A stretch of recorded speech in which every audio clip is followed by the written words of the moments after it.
Hi అండి, welcome back to my channel. ఈరోజు పొట్ట ఎలా చేయాలో చూపిస్తాను. ఈ మసాలాకి కావాల్సినవి ఎర్రగడ్డ, టమోటా, 2 లవంగాలు, ఒక దాల్చిన చెక్క, అల్లం వెల్లుల్లి, కొబ్బరి వేసుకొని మంచిగా మిక్సీ పట్టుకోవాలండి. అది మొత్తం అయ్యాక పొయ్యి పైన బ్యాండీ పెట్టుకొని ఒక 2 to 3 స్పూన్స్ ఆయిల్ వేసుకొని ఆనియన్, టమోటా వేసి మంచిగా వేపాలి.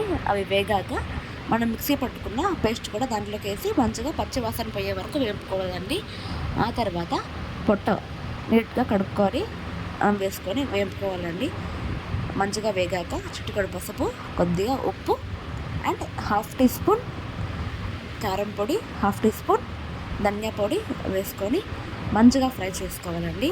మంచిగా ఫ్రై అయ్యాక కొద్దిగా కొత్తిమీర వేసుకొని ఫ్రై చేశాక తగినన్ని వాటర్ పోసుకొని 5 to 7 విజిల్స్ వచ్చే వరకు మంచిగా కుక్ చేసుకోవాలండి. మొత్తం వేసాక ఇదిగో చూస్తున్నారుగా ఇలా రౌడీ అవుతుంది. టేస్టీగా ఎమ్మీగా సూపర్గా ఉంటుందండి. చేసి ట్రై చేసి కామెంట్